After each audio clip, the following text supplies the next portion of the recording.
Are off or on silent. Council members, ensure your microphones are turned on. And a new thing you're going to hear me say is if you are the public and you haven't signed the guest sheet, the visitor sheet up on the podium, please do so. Do you guys have it? Never mind.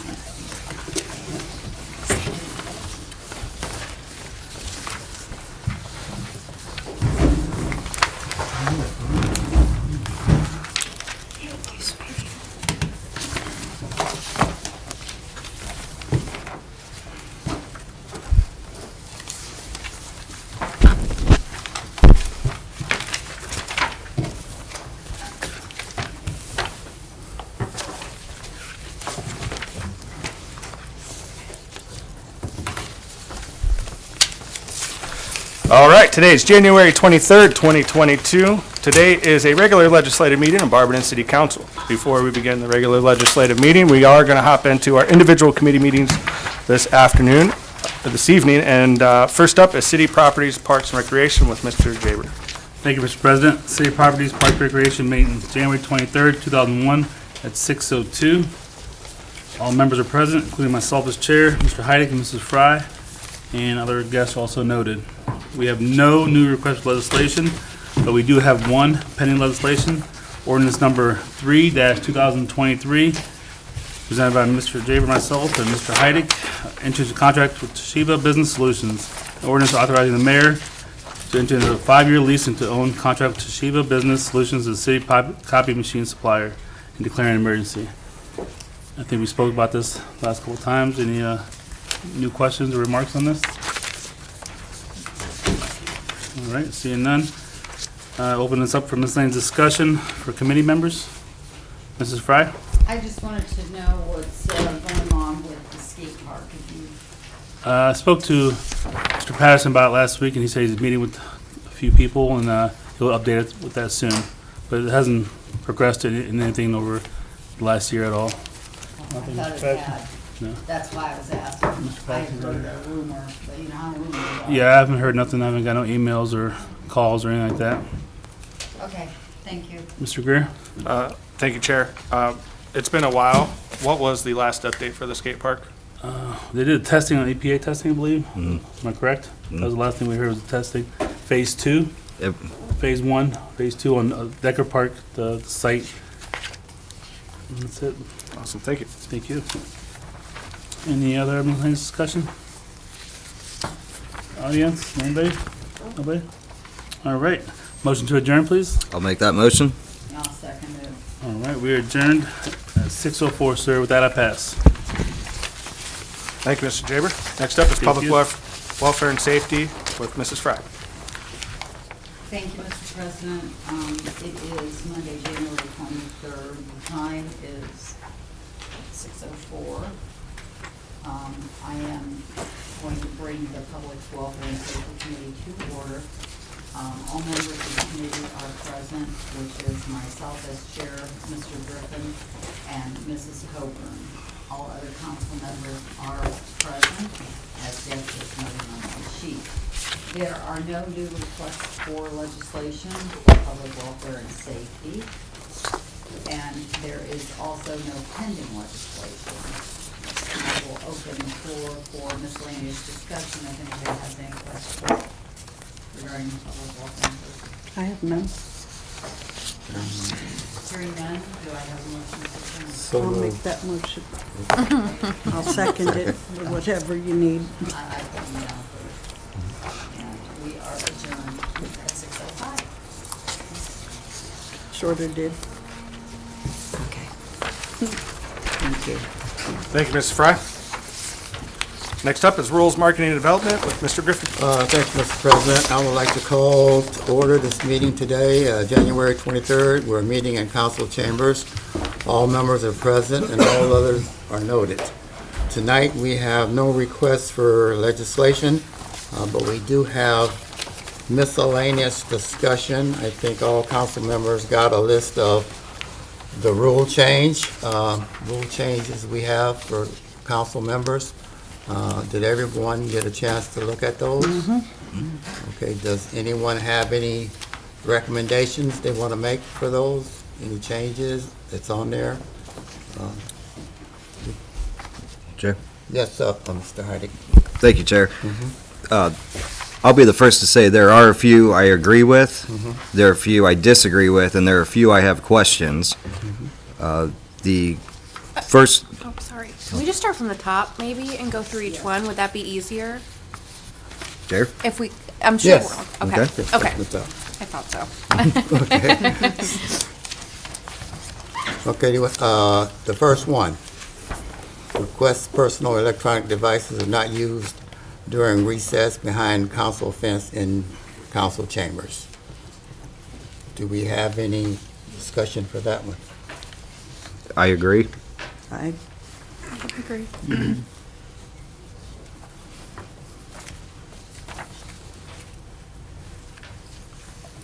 Far as myself on that one, recess to me is a time off. I mean, you know, we're not on camera. And Yes, we are. No, we're not. No, we're not. We turn it off. Turn, Yes. We have a screen that we put up that during recess that says Right. we will be back shortly.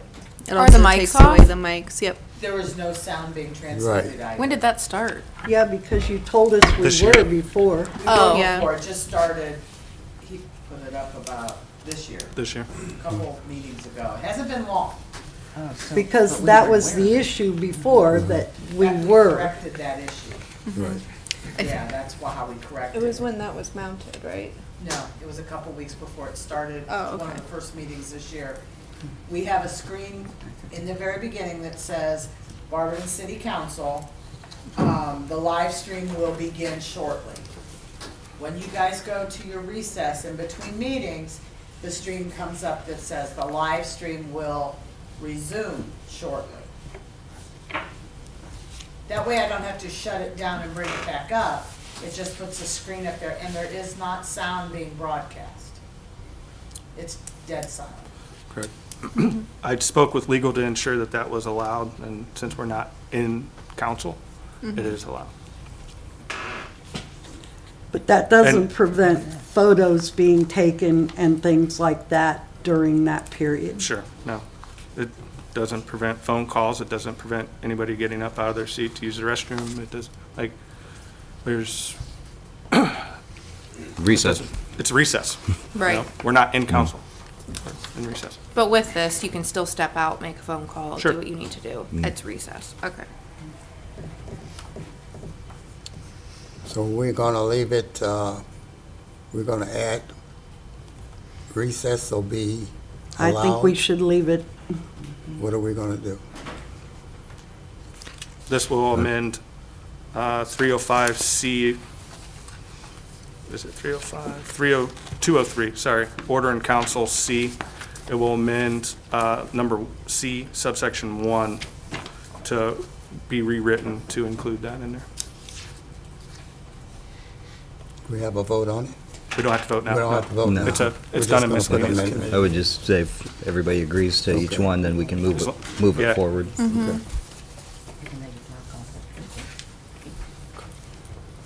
Okay. Okay, rules, number 2, Rule 305, appointments to board, timeliness, October.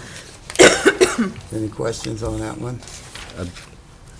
I believe that would be changing it to October to the end of the year. And that would be acceptable to me. You putting a date in, like To December the end, 31st? October 1st to December 31. 31st. Sure. Okay, thank you. 3, the historic seating arrangement should be observed. I don't know what that is myself. What is that? The way we We're out used of to be. order. We're out of order now? Yeah. It was originally 4, 5, 6 at large, 1, 2, 3 at large. I don't think this is my opinion, I don't think this needs to be in there because I think that we're all equal and a seating chart I don't think is absolutely necessary. Can I ask a question? Yes, Because Ms. aren't the actual wards out of order? Sure. Like, is my seat out of order? Yes, you are.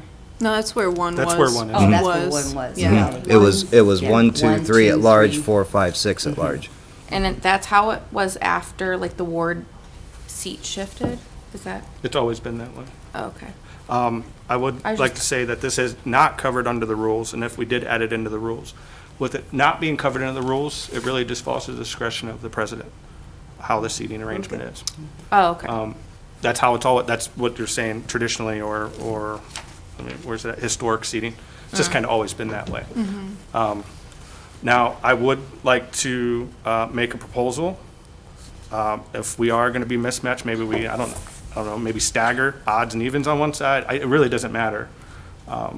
But we can look into it, but I don't think it needs to be, that's my personal opinion. It's up to council, obviously, but needs to be a rule. Yes, Mrs. Just the Angelo? people numerically, I mean, you just automatically, 1, 2, 3, 4, Five, that's how your mind functions. It's numerical. It's same as alphabetical, ABC. You really go out of order with that, but that's my opinion, so. I think it makes sense to have people in order, 1, 2, 3, 4, 5, 6. I actually had somebody ask me if Mr. Jaber was Ward 2, because they knew that Erica was Ward 1. So I can see it could cause some confusion. It just makes, to me, it makes common sense, alphabetically or numerically. That's what we're all taught, that's what's in our mind, and that's what other people perceive at. But So it'd be okay to stay as it is, right? 1, 2, 3, 4, 5, 6? yeah, Okay. we'll put it back. The- That's Put not it how back, it The- is. put it Yeah. back. It's not now currently, Right. but that's The- how, yes. The public, from the public's view, I always thought it was kind of odd because we're taught to read left Yeah, to right. it's for the Wouldn't it president. Yeah. be, shouldn't it be 1, 2, 3 over there, 4, 5, 6 over here? Sure. Yeah, Whichever way we put it, it should be in order. Yeah. Yeah. Should be in order. So if anything, I would suggest if we are going to assign seating towards, that it start over that side with 1, 2, 3, 4, 5, 6, just because, again, from the public side, looking this way, the left side starting with 1. Sure. And then the That's fine. at-larges are just still both at Still the at end. At the end. And Yeah. that's how we were taught, Right, but right now it was 4, Yeah, 5, it's 6 on the lined wrong, up for me. it's almost like that's on the I'm wrong going to be side. staring all over the place. Yeah. between You're this, gonna be. But it'll be a good thing. Anyway, whichever we do, it should be in an order. Yeah, all right. Number 4, each member must complete the Sunshine Law training and pass online tests and present the certification to clerk of council. Yes, Mr. Hyde. Thank you, Chair. Correct me if I'm wrong, but isn't the standing that if the clerk is certified, then we're all covered? yes. And is that a state law? Yeah, we can have a designee as council, but that is an ORC, so we can restrict, right? We can say each member needs to have one. But it's already covered by the state. It is if we vote the clerk as our designee for council. But it has to be revoted on every 2 years. 2 years. Every 2 years during organization. During the, yeah, that's why I thought that. But yeah, So we're going to amend that? Sorry, I just wanted to note that they don't give out certificates of completion anymore. They don't- I completed it, and they I just did said too. you can look it up on the state's website to ensure that it's been completed. So when I did it, I just let Lori know what the day it was, and you can look it up, but they don't issue certificates anymore. I don't know if that matters for this. I just wanted it to be noted. Mrs. Fry? I just wanted to say that whenever you learn how to do anything, you don't learn through somebody else taking the course for you. Therefore, if you are going to adhere to sunshine laws and know what is legal and what is not, I don't think there's a reason for us to just have a designee. I think that you should have to take the training. To that note, in the restaurant business, I have my what's called Level 2 certification from the Department of Health, which covers the restaurant whether I'm there or not. Should every one of my employees, should I have to pay for them to take the exact same training, though I'm the one in charge We're and covered of Yeah, it? We're that's talking apples and oranges. Right. Well, I'm We're just talking saying that about laws. if we, We're talking about you being in a position to not do things that are not lawful. and we have our clerk that we can designate, and we have a legal department. So therefore, you're saying that if you do something and it is not something that is allowable by the sunshine laws, that's fine. And then you'll talk to Lori later, or you'll call the law department, or will you do that before you do whatever it is that you're going to do? I'm saying that if the state law says that we can have a designee, then the state law says we can have a designee. I'm only making a point that there's already a law in place. That why, I think we're just, Up until this time, almost every council I was on, they did comply. And maybe if there was one person that wasn't covered, then you have your designee. But up until this point, everybody did do it, and you're supposed to do it once a term. And I don't think that's asking a lot. What else are you required to do? I'm only giving my opinion on this.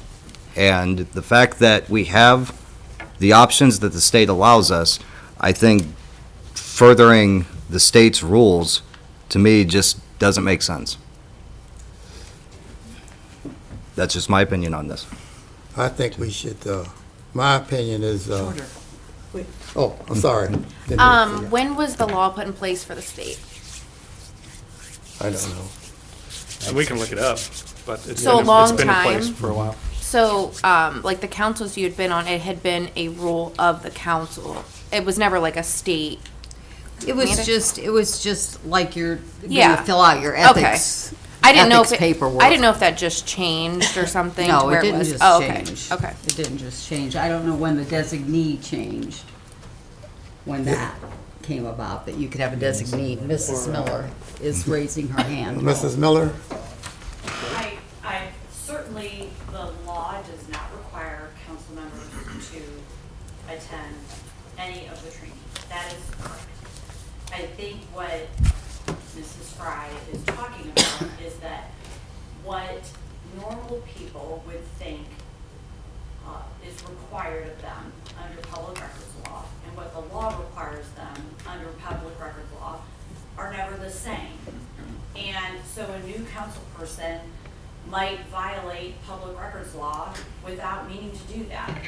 And so her intent, although I've never spoken to her about this, is that people are inadvertently and accidentally violating public records law, particularly in the use of their cell phone and texting people, their fellow members of council, and emails to their other fellow members of council, and inadvertently violating public records law. And that these trainings are valuable to them. Now, if all of you designated Lori to do that, none of you would actually know what the public records laws are. And that's fine. You would all comply technically with the law. And you can do that. But I think that was her intent. And that you don't have to change them. You would all be in compliance with the law. I think that's what she's trying to get to. It is. Thank you very much. Mrs. Angela? But what is the big deal? I think it's knowledgeable. You've been voted on by your peers that you would have this knowledge. And it doesn't take, a lot of time away from you. No, it don't. And you're a council person. Why wouldn't you want to know what the sunshine law is?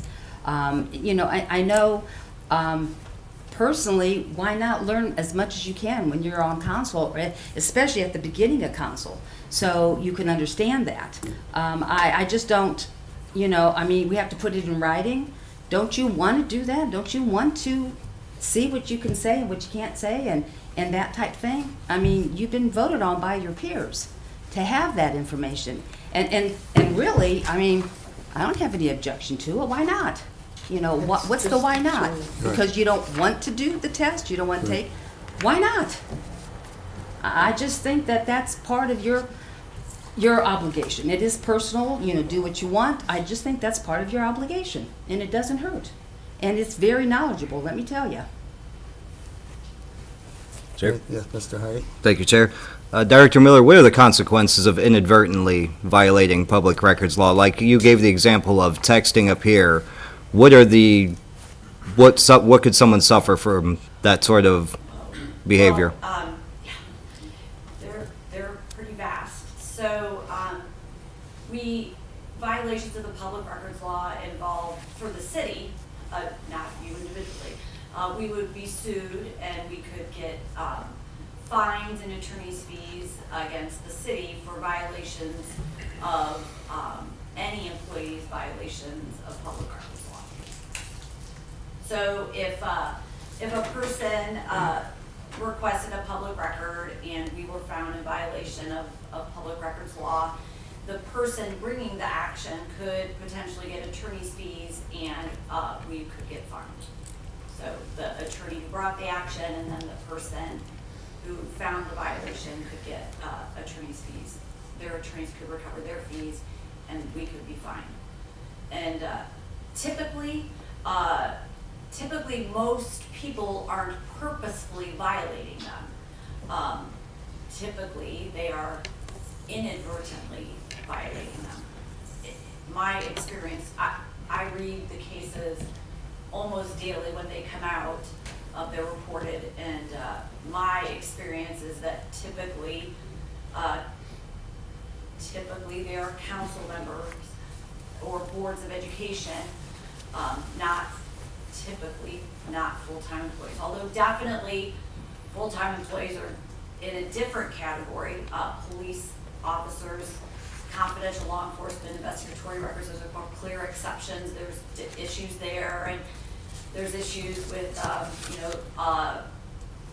journalists requesting records on contracts. Those are another category that there's a lot of litigation on those, but a lot of them are what I'll call part-time elected officials, not fully understanding what a public record might be. And so this is just a protection that's offered to you. And the law is always changing, constantly in movement, because all the courts of appeals in the state of Ohio are constantly making rulings on what is or may not be considered one.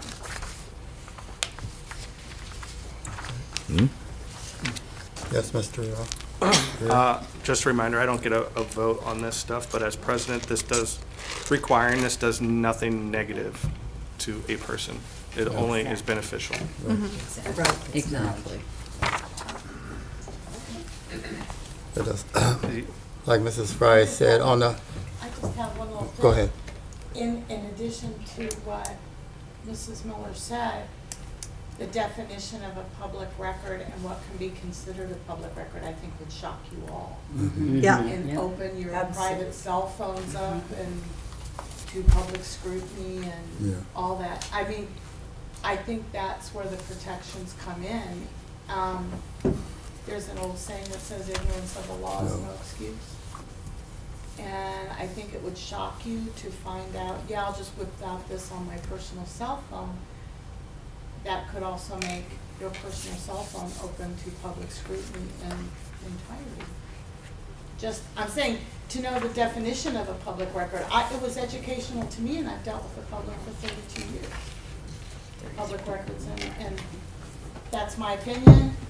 I mean, I am the designee, but if you don't know what a public record, what can be construed as a public record, and what you can be brought into court and have to present should the city get sued, I just think knowledge is power. That's me.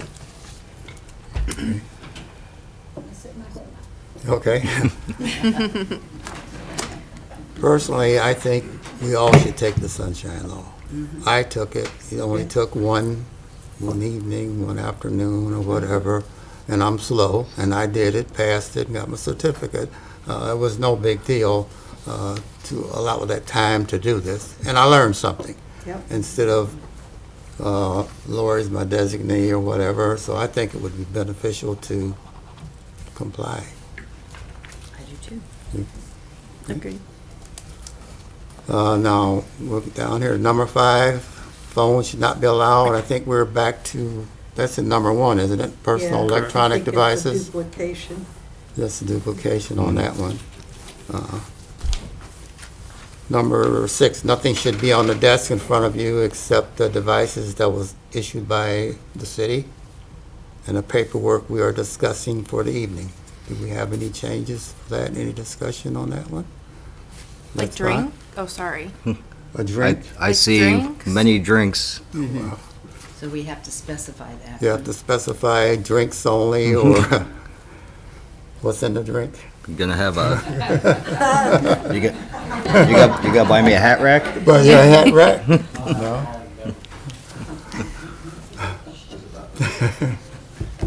I think if that one moves forward, it needs to be more clear. Not, the word nothing is, It could be, well, is way too broad. okay, so Because- we're gonna, Was this, I'm sorry, the purpose of this was, do you mean to say no electronic devices? No. Other No, than no. the device issued by, that's Or no? legal. because it was issued by the city? Yes, Right. yes. That's what I'm saying. Is that what that's supposed to say? Electronic No. devices or? No. No. I think it's talking about stuff that, like briefcases and purses and Oh, things okay. like that. Okay. There's, Yes, Mr. Greer. Thanks, Chair. Maybe this needs to be rephrased as like obstructive objects or something rather That's a Okay. good idea. than, Six just needs a lot of work done to it. Yeah, but I mean, you're literally going to either have to list every single nitty gritty thing. Exactly. Right, or say right. like obstruction. Or like, say if someone would have like a any sort of disability or something that they would have to, I don't know, I'm just like thinking No, out sure. loud. I don't know. That's a very hard to well, we're define. just starting, so. Oh, yeah, I know. Yeah. That would literally be like lists. I mean, I think that person that would have a disability or something, that would have to have something, that would be through council president at that time, and I don't see any problem with something like that. American Disabilities Act, you would have to. well, and I You didn't know. mean just that. I meant Right. like in addition to like many other Only things. things. That's why I just don't like the word nothing. Yeah. Yeah. Because that's, The only things pertaining to the work Meeting. at hand. Yeah, that would be good. That sounds, okay. Only things That pertaining, require- and water, it gets hot. But don't you think almost that wording's subjective too to the person? Because I could say that I need XYZ and like you wouldn't perceive me as needing XYZ. Need? Like she's saying only for the need of what's at hand, but maybe what is at hand, I need something different than what you would need. I don't know. I just think it's Yeah. where it could be. Yeah, like We'll I like to revisit. have my notebook in case I need paper, you know. I get it. Well, we all have that. I mean, that's all pertaining to council, though. You know, I don't put down the newspaper here, or Carol does, but,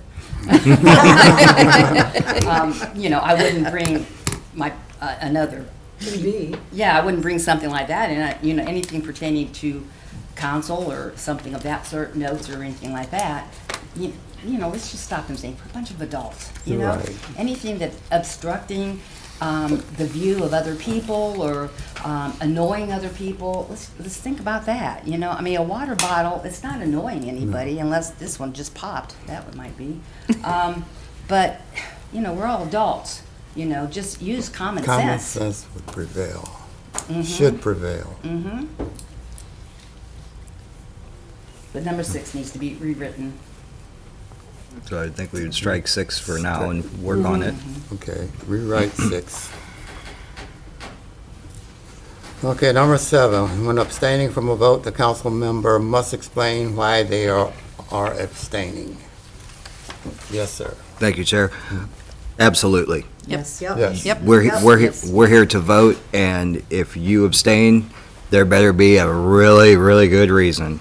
Or it doesn't have to be a really good reason, it's what you think. think is a you good know. reason. So you should be able to voice your opinion and tell them the reason that you might not, that you disagree, you know, just that. And I think that's just common courtesy Well, no, and other people. For abstain, yeah. I'm saying for abstaining. Yeah, that's not You know, voting. I had to abstain from the Dora vote due to Your personal business. connections. Yep, yep. Interest, Yeah. Yes. Yeah, personal. Counselors that own rental properties abstain from the votes because that affects them directly. That's You what should, I'm yeah, you should, saying. if a citizen is watching or sitting in that gallery and you abstain from a vote, they deserve to know why. Right. So that should absolutely be part of this. Yep. He, In your um, constituency. Yes, Mr. Mr. Mayor. No, Mr. Heidick hit on it. I just wanted to remind everybody that abstaining, the only way you can abstain is like legally conflict. Conflict of Mm. interest. That's it. conflict, yeah. Has to But, be confidential. because Like if the we're last voting thing, on them yes. buying my house, I Right. have to Right. abstain. And if you abstain, your constituents should be clarified Right. Why? why you gave up your vote. Right. Yep. You're doing it because you're not, profiting or whatever. Right.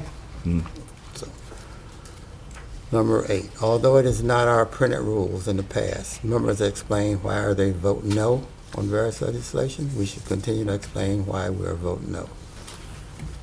Oh, yes, Mrs. Thompson. I agree with this one. I think Okay. it kind of goes hand in hand with the last one. Last one, it does. Yeah. Sure. Yes, sir.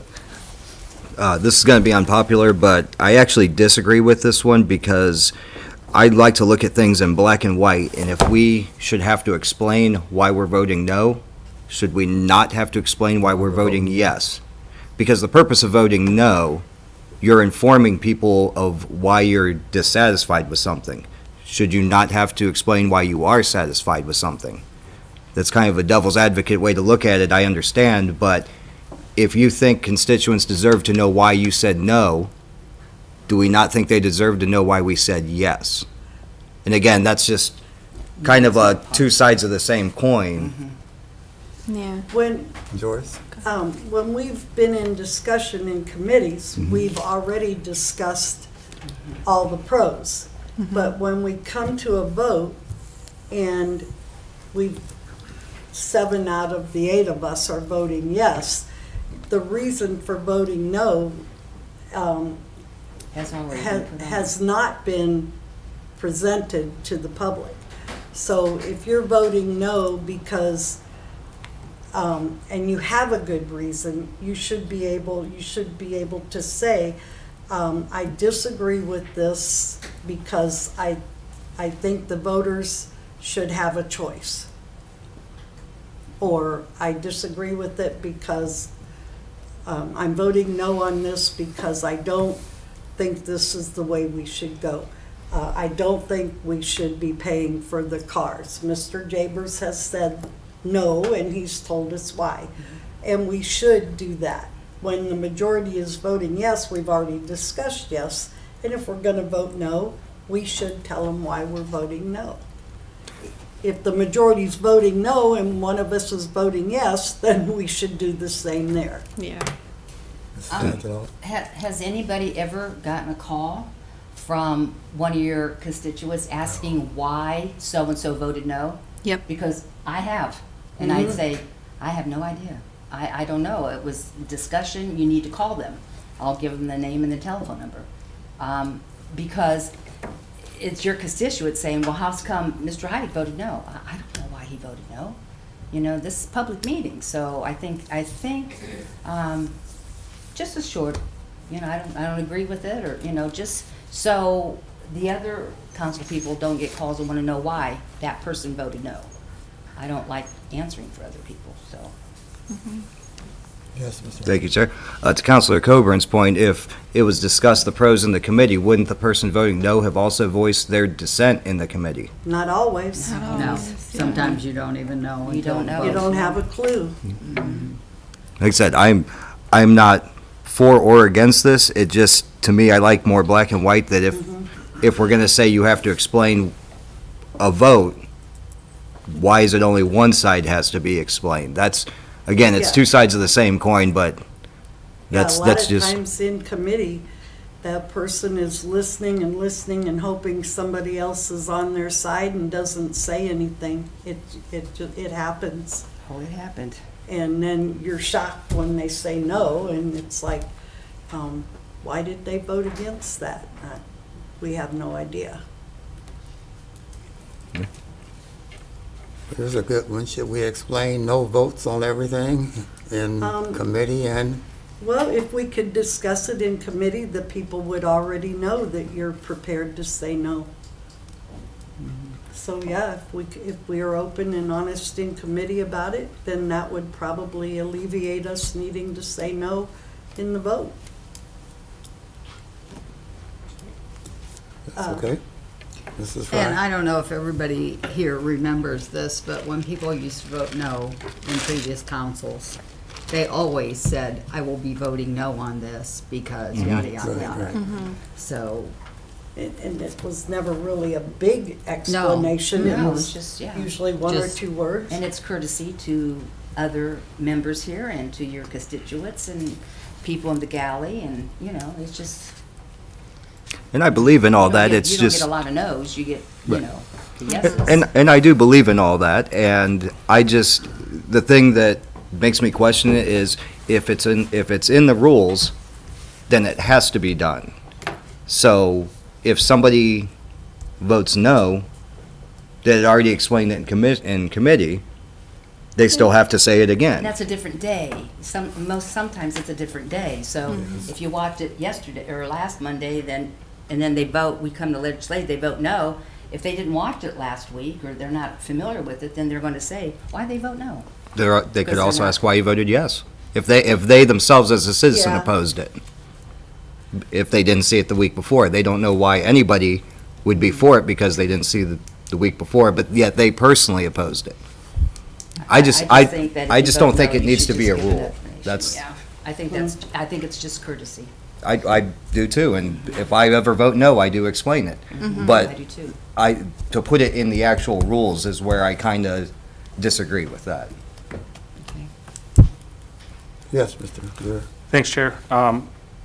Again, I don't have a vote, but I just want to remind council that no member of council answers to another member of council. So they can vote however they want and not explain it in my point of view. The only person they answer to is their constituents. So, That's why we're sitting here. right, and it is definitely courteous to, That's why we're sitting here. why you said no, but I don't, again, me personally, I don't think it needs to be a rule. Well, maybe us just having discussed it is enough to remind us all to be mindful of it.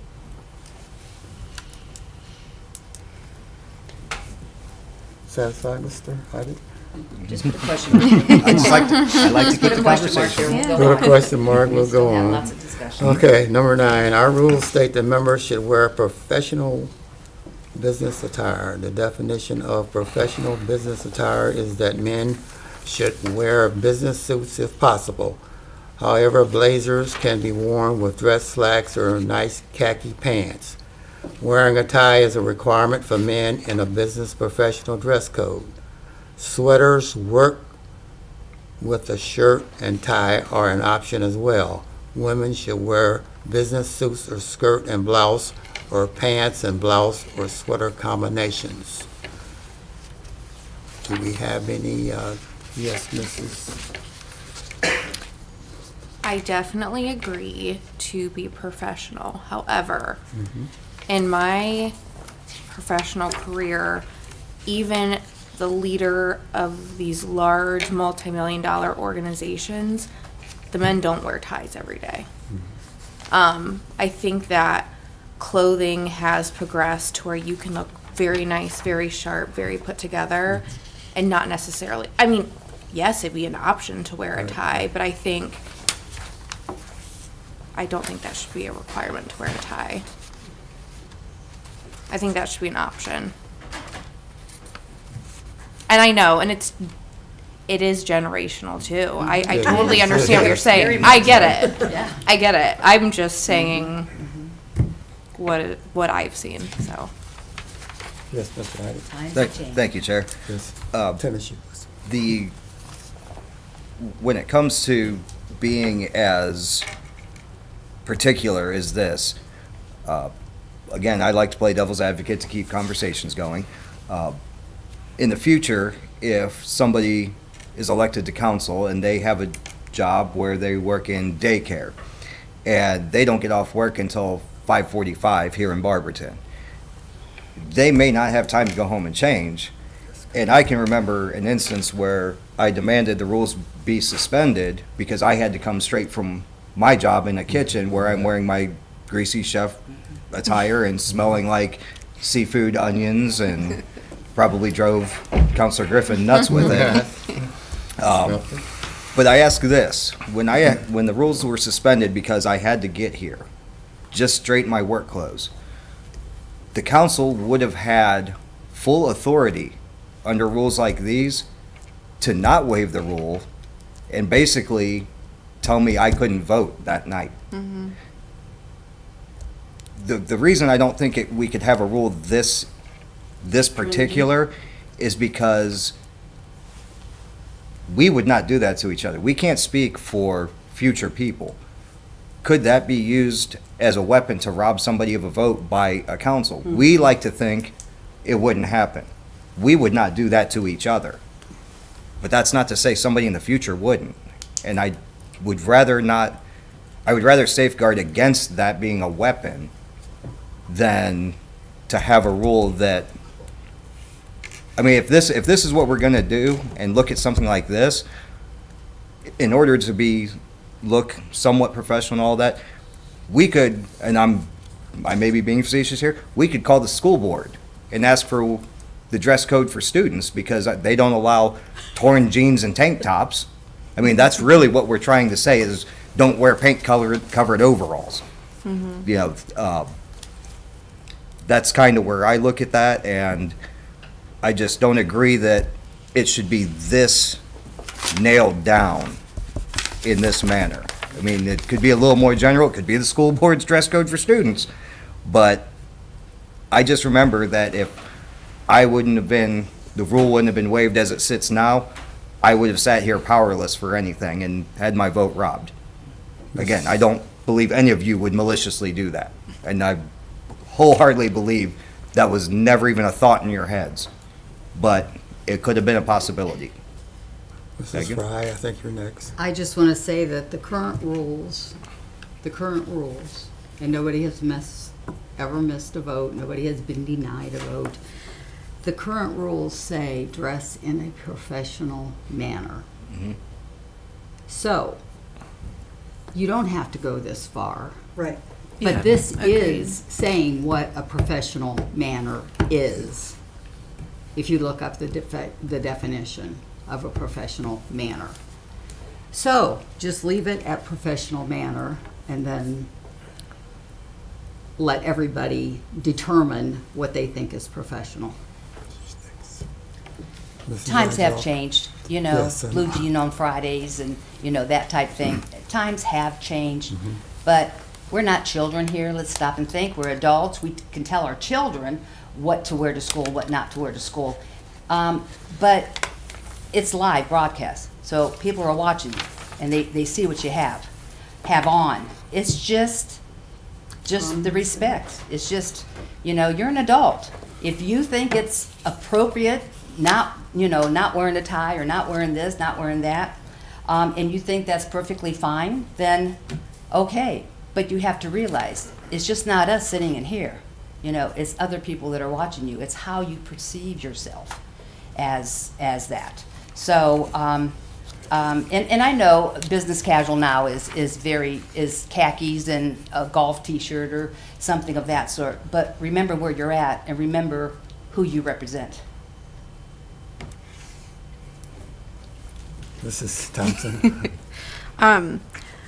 I agree with Mrs. Fry. I think we should just leave it as dress professionally. I'm wearing jeans today, but I don't think I look unprofessional. I have somewhere to be after this, and I don't think anybody in here would say, I mean, I don't want to speak for you, but I don't think they would look at me and say how unprofessional that she wore nice jeans today. I mean, I wouldn't come in here in sweatpants and a hoodie and sit here, but I don't think we need to get this detailed. I do think at the end of the day, whatever we decide, what you wear is not going to impact how you represent yourself and your vote or your opinions on council. You know what I mean? It Right, doesn't. right. Yes, I understand. Like, it needs you are representing your constituents, which are all different kinds of people too. So, and That was just my 2 cents. You're right, it doesn't, it wouldn't affect you as a person, as, you know, what you're doing. Right. And it would only, you know, if your constituents would see you and you would, you know, represent them as far as your vote and stuff like that would be fine, you know. So, If, I believe that if voters don't approve of your appearance in council, you're the one that has to answer to them. Yep. yes. If voters look at me and they don't like that I have brightly colored suits on when I come in here, they are more than welcome to vote me out next election. I just think that if the voters have, when it comes to something like that, the voters will tell us at the ballot box, we approve of what you're doing and how you present yourself doing it and how you represented us. I believe that was an argument against term limits, that the voters have the ultimate decision, and I think in this matter, they do, not us. Let's go on, number 10. Yeah. So, I think we're gonna leave it as it is. Leave it as Yeah. is. I think leave it Leave as it as it it is. currently is. Currently Because is. it says. And then the council person can decide What their choice of professional is, what professional is is. to them. Okay. Okay, we're at number 10. Professional conduct can be defined within various organizations by rules or contracts. However, there are some universal ethical principles that apply across all professions, including honesty, trustworthiness, loyalty, respect for others, adherence to the law, doing good and avoiding harm to others, accountability. Yes, sir. I have a question on this. Is this a rule suggestion? This looks more just like a statement.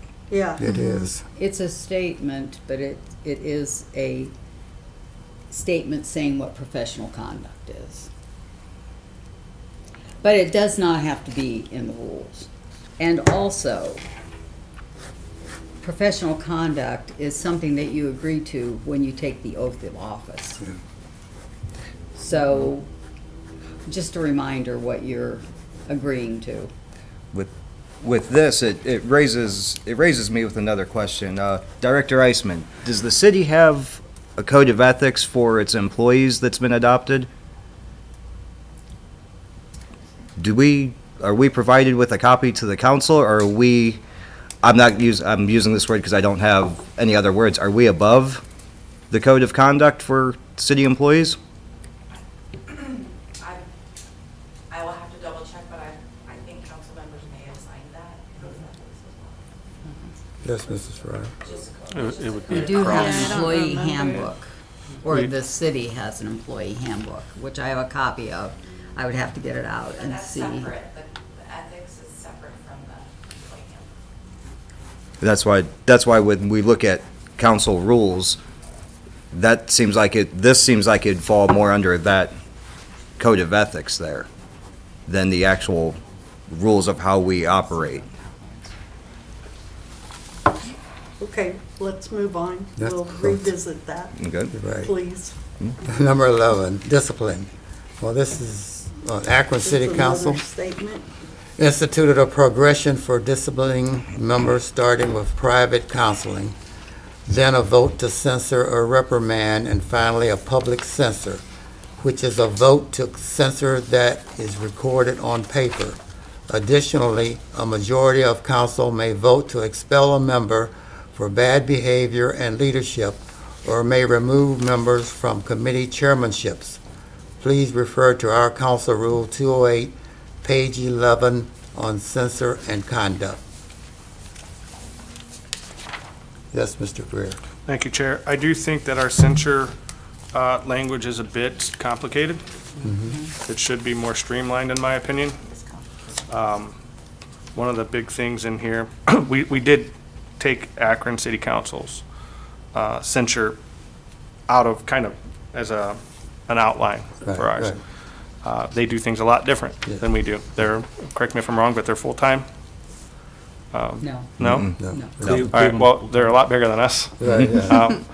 And They do things a lot different than us. So we could streamline it, For Barberton.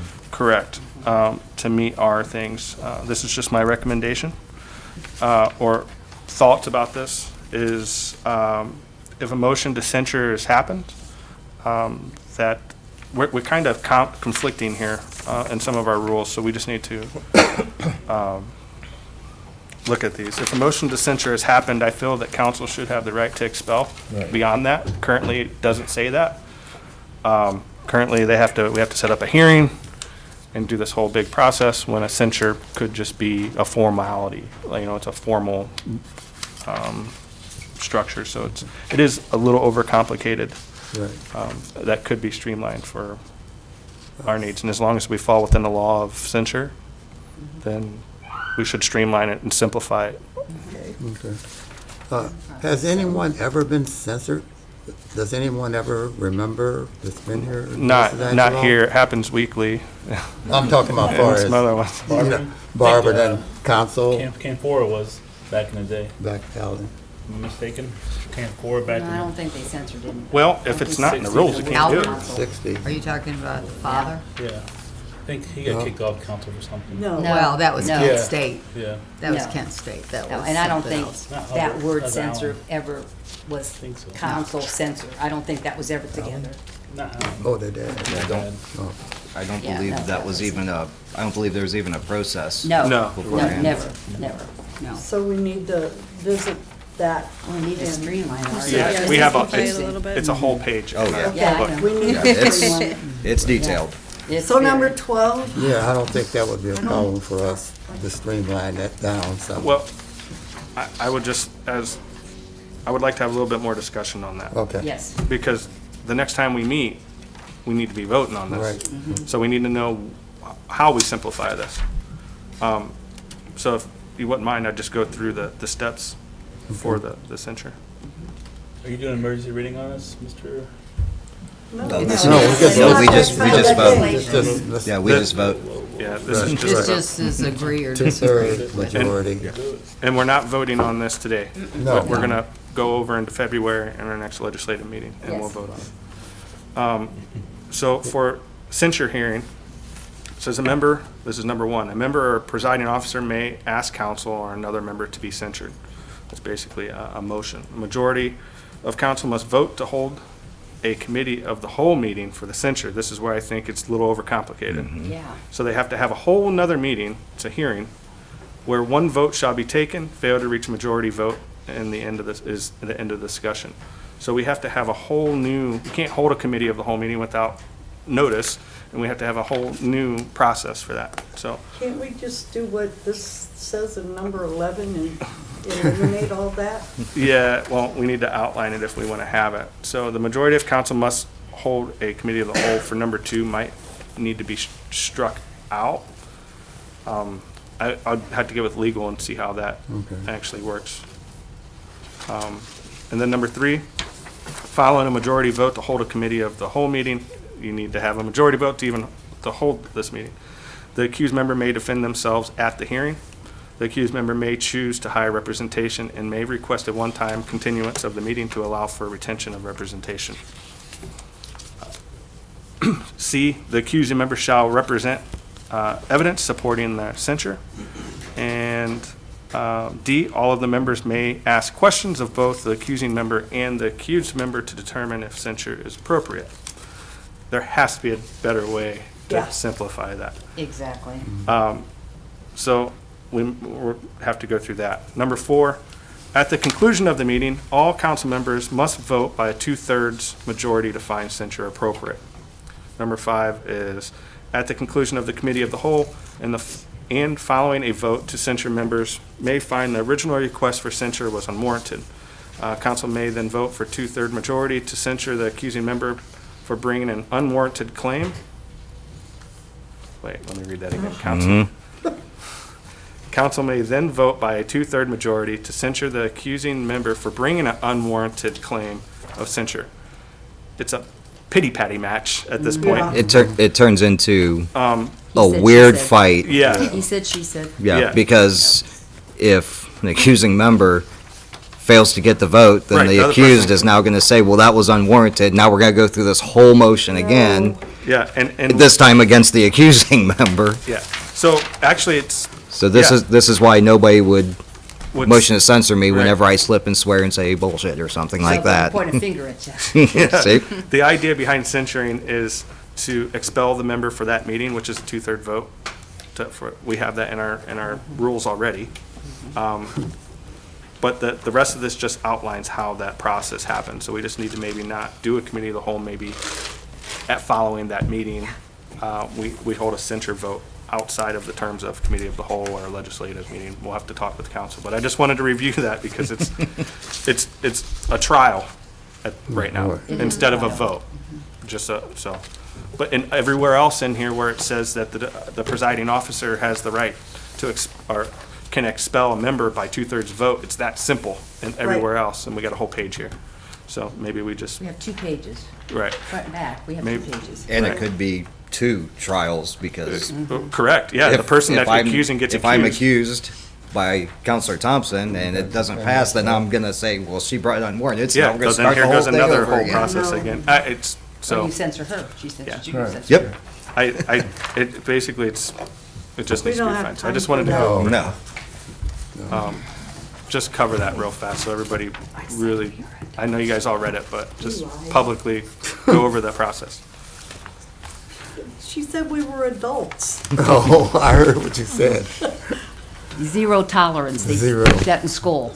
Okay, number 12. Number 12, any person, this should be easy, any person who wishes to speak must come to the podium, no matter if they are answering a councilperson's question or commenting in any way.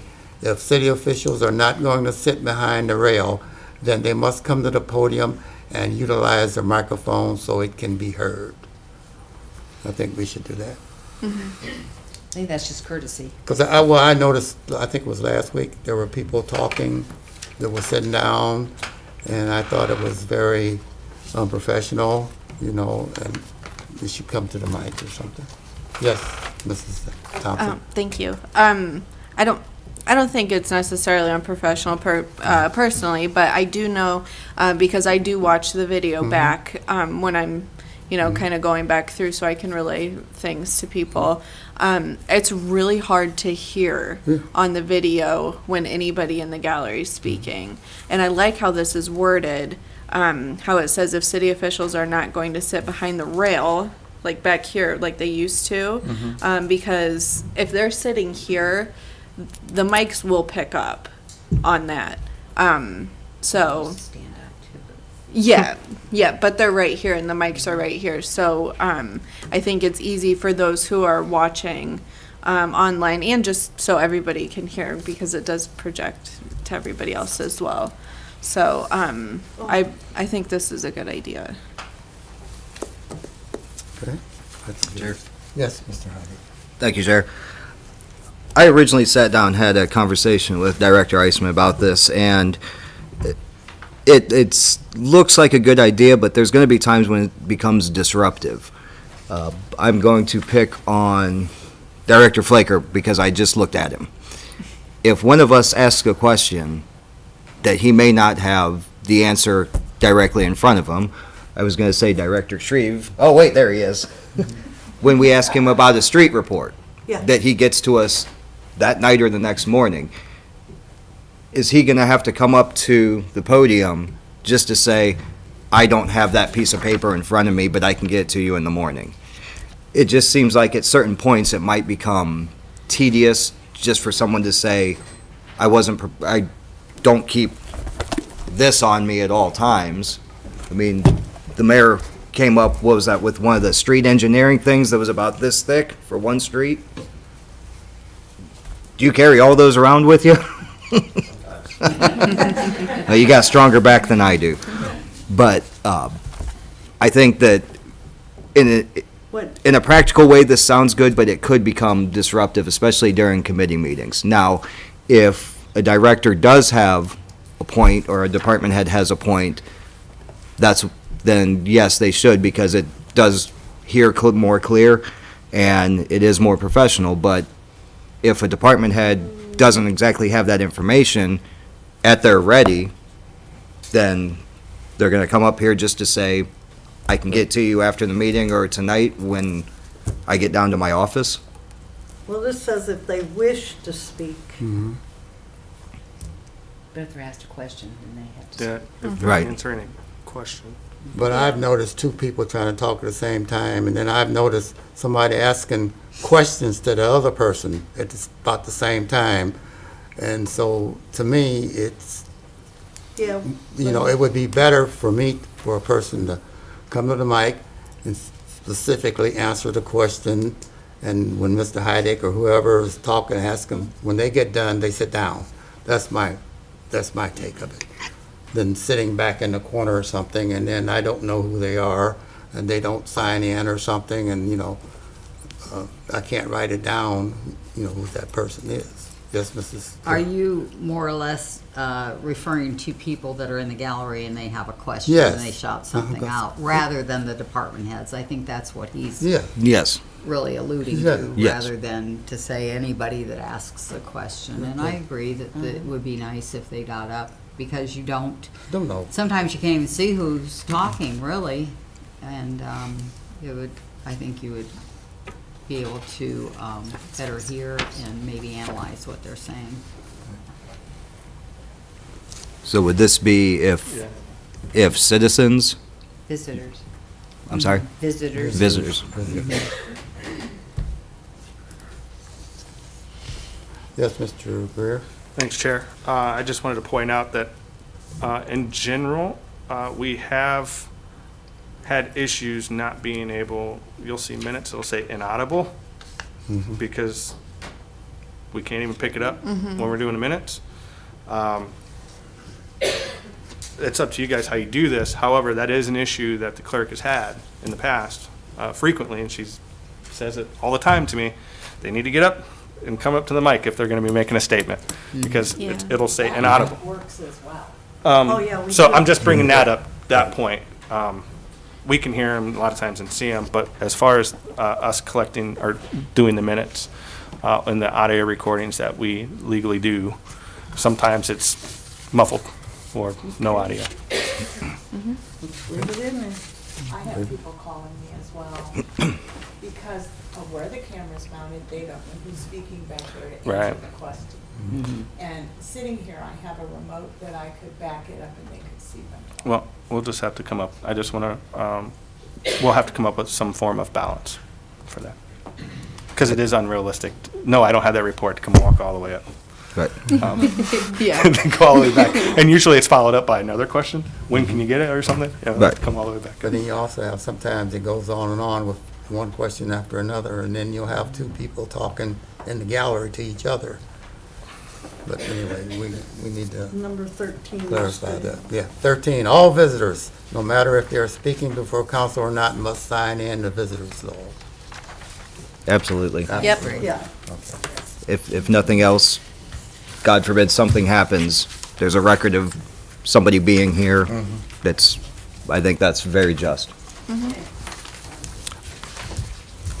Do we have any more? Yes, Mr. Greer. I do have more. I was just advised recently that we probably should outline that we do turn the broadcast off at recess, how the broadcast works, so I'll have language for that too as Okay, well. to that I'll turn it be- off, make sure it's off. It's just clarifying when the stream comes on, when we turn it off, when it comes back on, type stuff. It's be very simple. But Okay. I was advised that we probably should put that in there too as well. Does every council live stream their meetings now? No, Oh. Okay. I was just no. Yes, Mr. Hyde. Thank you, Chair. I'm just going to put one thing out there, and I don't need conversation or need answers or anything like that, because this is going to be solely my opinion. After reading all these, and I want it known that I will defend any council member if I feel that something is going against them. Almost half of these seem like, and again, I don't need discussion here, almost half of these seem like they were targeting Counselor Jaber with different items, though veiled. It just seems to me personally that that was the target of some of these. If I felt that this was targeting Counselor Griffin, I would say the same thing. I would defend any of you all. But I just want that out there because that's my opinion. Doesn't need to be a discussion. But I do want that known that that's how I feel when I read these. Thank you, Chair. Do we have anyone else? Hearing none. Can I have a motion to adjourn? I'll make that motion. Thank you, Mrs. Thompson. I will second that. Mr. Heidick, we adjourn at 7:07. Thank you, Mr. Griffin, and thank you, everybody, for the discussion. Next up is City Utilities with Mrs. Coburn. Thank you, Mr. President. I'd like to call City Utilities to order at 7:06. We're in council chambers. All members are present, which are myself as chair, Carol Fry, and Erica Bailey. All other members of council are also present, and others as noted on my paper. We have no requests for legislation. We have no legislation pending. Is there any miscellaneous discussion for utilities? Hearing none, do I have a motion to adjourn? I will make a motion to adjourn. I'll second that. We are adjourned at 7:07. Thank you, Ms. Coburn. Last but not least, Finance and Personnel, Mr. Heidick. Thank you, Mr. President. Finance and Personnel, it is 7:07 on Monday, January 23rd, 2023. We're in council chambers. The committee is present, which consists of Councilors Coburn, Thompson, President Greer, myself as chair. All others are noted. We have no new requests for legislation. We have one pending piece of legislation, ordinance number 3, 2023, presented by Councilor Jaber and myself. Enter into contract Toshiba Business Solutions, an ordinance authorizing the mayor or his designee to enter into a 5-year lease to own contract with Toshiba Business Solutions as the city's copy machine supplier and declaring an emergency. It's been through different committees and different things. Does anybody have any questions that have not been answered? All right, moving on. We have our budget workbooks in front of us, and the mayor is going to, are you ready, Mr. Mayor? To go over anything in the budget for tonight? The mayor is, we're going to use this committee time to get the ball rolling so we can start getting questions answered in a very timely manner and hopefully be able to expedite this process. So, are there any objections? Mr. Mayor, the floor is yours. Thank you, Mr. Chairman. Want to go over just a few budgets this evening. Some of the ones that are one pagers, kind of easy. But definitely any questions tonight or throughout the week as you go through the budget. I think that the plan is still to meet next Monday, 6 p.m. here in this room. No other business but a workshop on the budget. We'll go through the vast majority of the budgets then, presented by the department heads, and then come back the 6th of February with any other questions and going through some more of the budget. So I'm going to start out on page 38. So that's the mayor's office budget. Oh, no, it's not, I'm sorry. Let me find this for you here. Page 50, excuse me.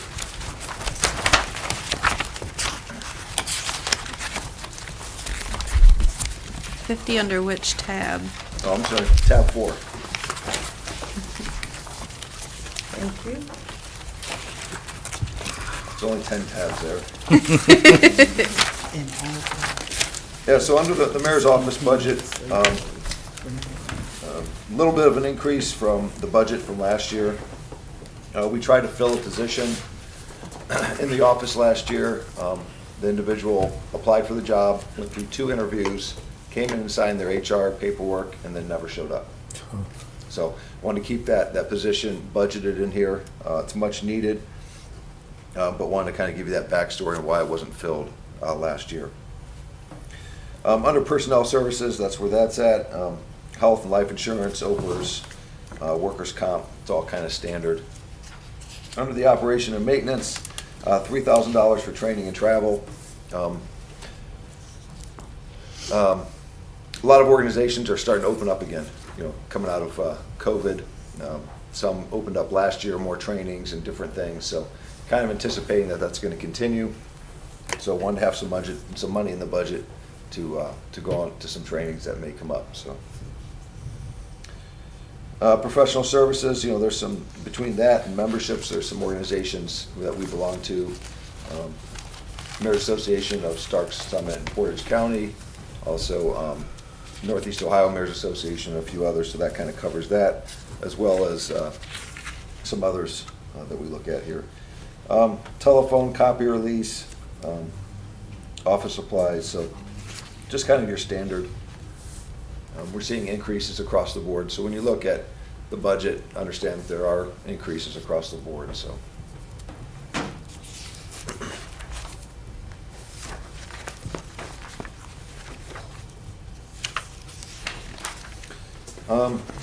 if you back up a little bit to page 47, tab 4, so that's your budget, City Council. And again, pretty standard. Your salary is set. You've got the personnel services with Medicare and the insurance and all those things.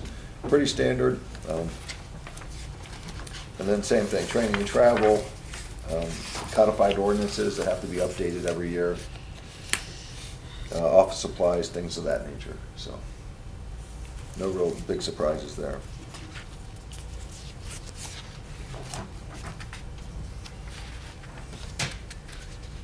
I'm going to have the service director come up and talk about his budget, his office budget, which is on page 51, tab 4, 51.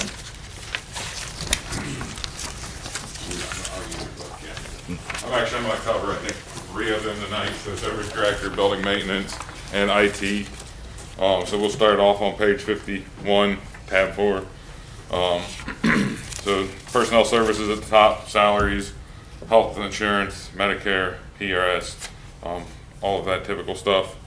Moving into operations and maintenance. So training and travel, like the mayor stated, there's some conferences and stuff like that that are opening up. Underneath that, education reimbursement. So I started college last year. This will be my first full year, so 12 months of school. So there's a little bit of an increase there. It's going well, if anybody is wondering. I'm doing good. I got a 4.0 right now, so we're going to try to keep it there.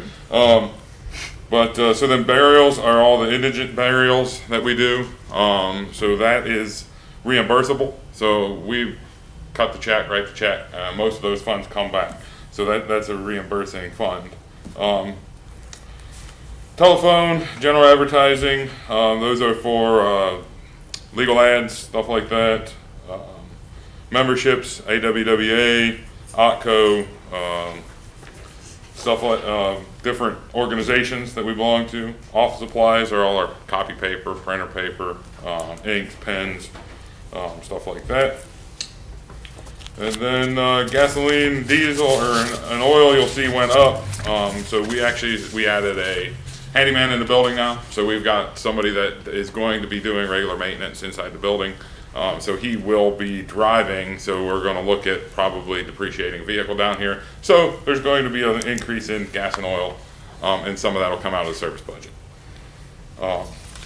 So with that one being done, we can go to, I'm going to have to flip here. Does anybody have any questions on that budget?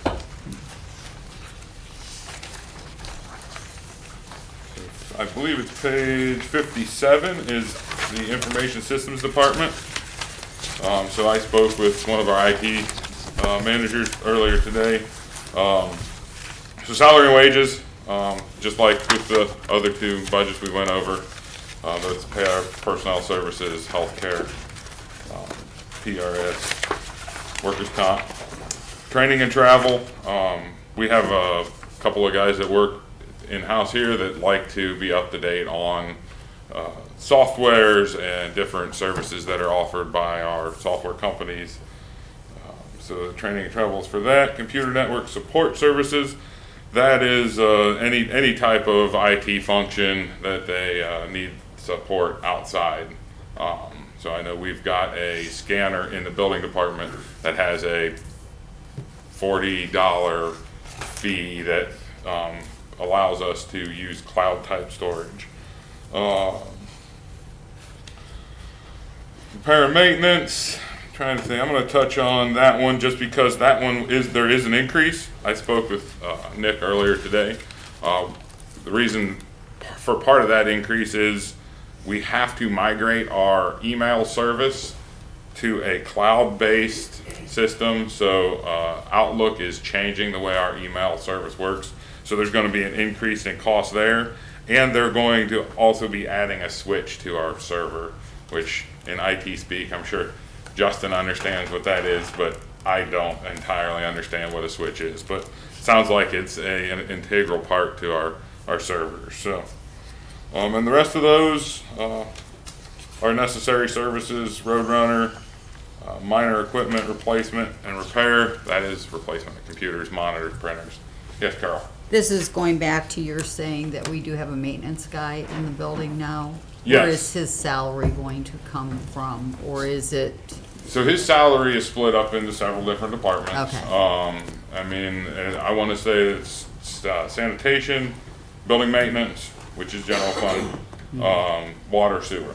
Okay, I just so- wanted to know because you had brought it up and I wondered if it was in any Yeah, of and then, these like I said, pages. we'll Okay. touch on the building maintenance, which is the next budget in here too, which, Okay. like I said, he's included in some of that.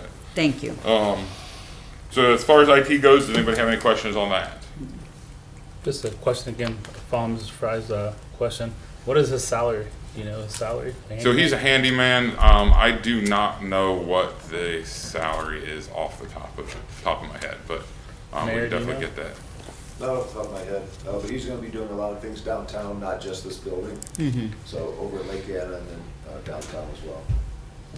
When you find out salary, can you send me an email, please? Yep, absolutely. Thank you, sir. Yes, Mr. Heidick. Thank you. Is that position part of the city workers union position? It is. Okay. Yes. Any other questions? Next page, page 58, is the building maintenance budget.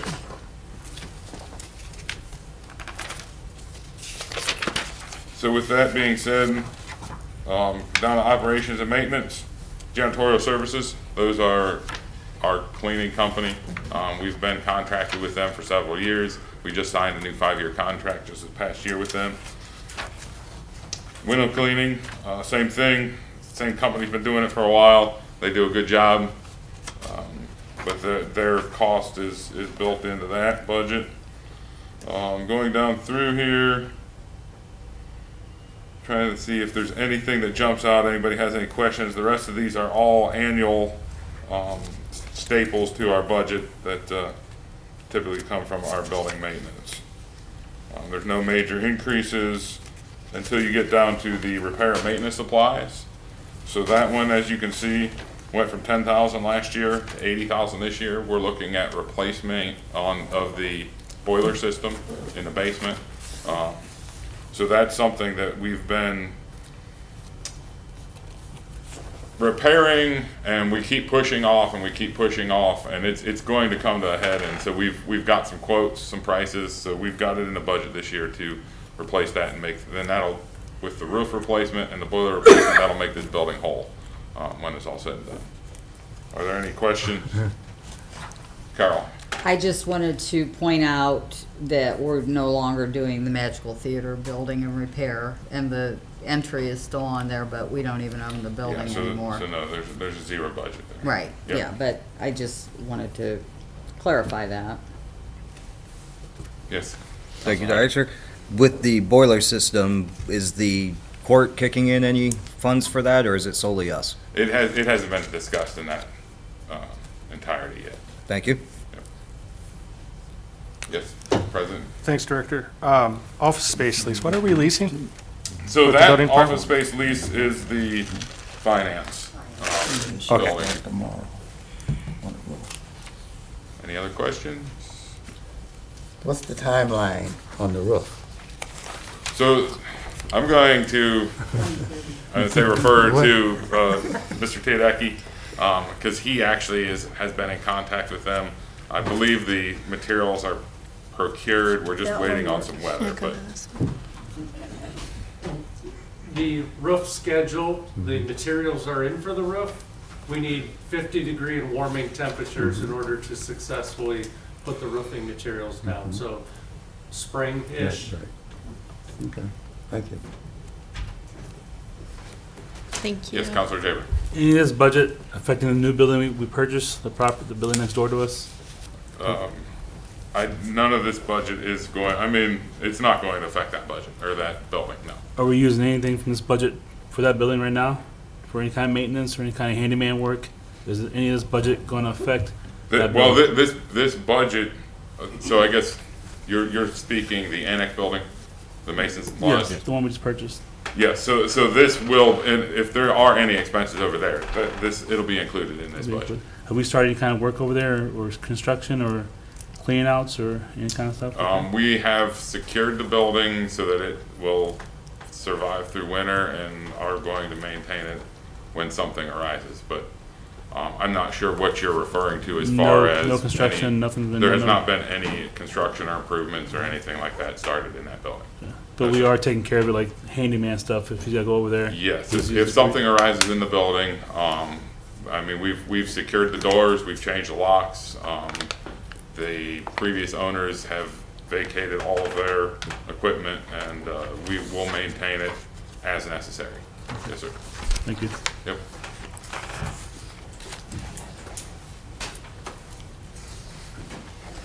Yes. The handyman position for in the buildings department is not a new position. It's just been vacant. Just want to clarify that. And it is a union position, and it's hourly. We'll get you that rate. Thank We you. always have them. Any other questions on the three that I have covered? All right. I'm gonna have Jeremy, the finance director, come up and talk about his office budget.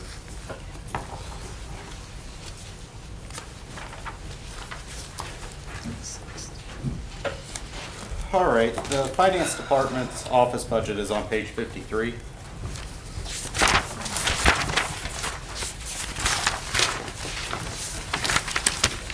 So, as the mayor and Mr. Shreve has stated, the personnel service, basically just the increases are just from the contractual obligations of the increases for the various employees for my department. Going down, kept training and travel the same. The biggest increase in my budget in the two areas is going to be for professional services. So we renewed our contract with the independent auditing firm that prepares our financial statements for the year. Of course, with everything going up in the world, their fees increased as well. Part of the increase is due to some new reporting standards that we have to fulfill this year. It's the first time this year, so part of that increase is due to that. Then the other increase is in the audit. As you can see, last year the audit was just over $40,000. The state is still doing our audit, the yearly audit. We weren't able to go to an independent auditing firm for that yet. So I bumped it up a little bit because with everything, costs going up, so bump that up. Other than that, nothing major. One of the another reason professional services went up is a new program that I got for the city. It's a web-based debt management system, so it houses all our debt, houses all our leases. That's one of the new GASB things is we have to account for leases now. It's GASB 87. First time this year, so it will help our financial firm that prepares our financial statements, because it will prepare the notes and everything automatically with just a click of a button. No need for them to try to enter stuff into their system.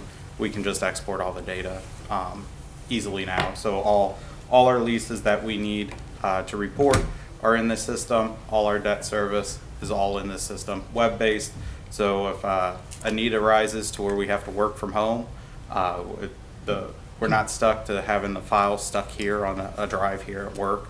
I can access the website anywhere, log in, be able to pull up our debt information. And in the future, I want to keep trying to go that route for the finance department. So I'm still looking at other web-based solutions for other various things of our department. That way, if, like I said, a need arises to where we have to work from home, work can continue and not be stuck at the whims of files being at our office. So with that, that's all I have. Any questions?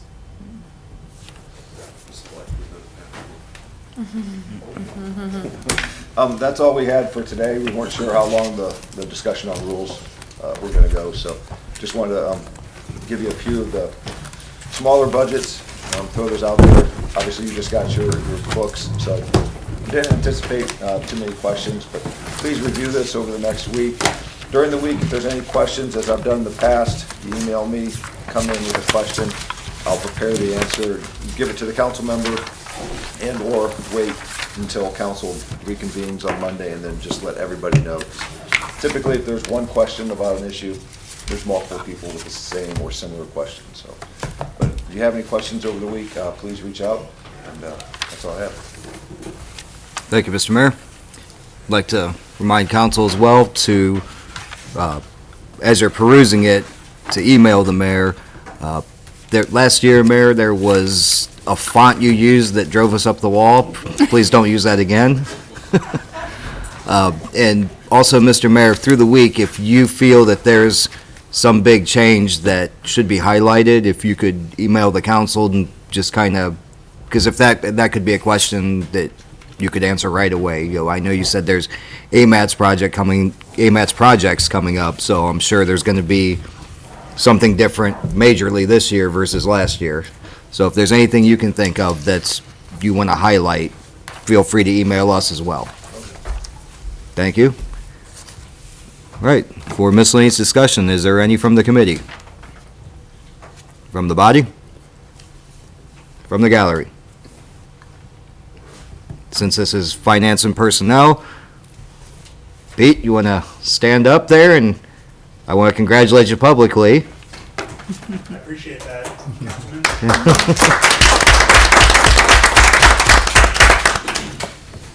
Trying to make the city proud. And for those that don't know, we do now have a new planning director. So, welcome to a well-deserved seat there. With nothing else, do I have a motion to adjourn? Oh, Do we have to vote on the report, the finance report? We're not there yet. no, That's legislation. that's not on the agenda there. Okay, thank you. Oh, I just want to make sure. oh, that's all right. I'll make a motion to adjourn. Oh, wait, before we do that, the finance director did put in the request that will come next week to put in the meeting to advance the budget to the agenda. It would have been, I asked him to do it soon so we could get it on the agenda and get it in motion quickly instead of maybe staving it off a week. So hopefully. Now, the motion to adjourn. I made the motion to adjourn. I wanted you to repeat it. I'll second. Thank you. We are adjourned at 7:29. Thank you, Mr. Heidick. Get back into the groove. That concludes our individual committee meetings for this evening. We'll take a 5-minute break, come back at 7:35 to begin the regular legislative meeting. Thank you.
Your microphones are on. They told me I would. Nobody's listening. Broken it and sprained it. We're alive. For, like just for the rest of my life. And I'm like, they tell me. Yeah, making her crazy. No, the 30 seconds, everybody's like, Yeah. finishes up their conversation. That's why I like warm weather. I'm gonna have to start gabbling. I can't. Attention. Yeah, we need to get one of those guys, the choir. Hear ye. Meeting starts in 30 seconds. I don't Pick that up. No, I let it go longer than 5 minutes, and it's a free-for-all.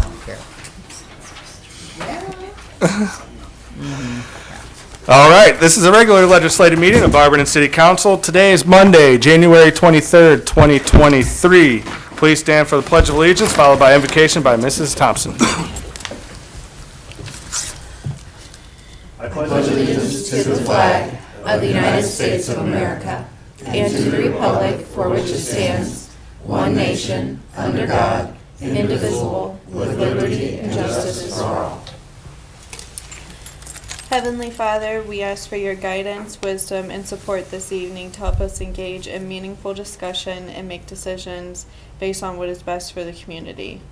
Please keep our military and first responders safe. In Jesus' name we pray. Amen. Clerk, please call the roll. President Greer, Present?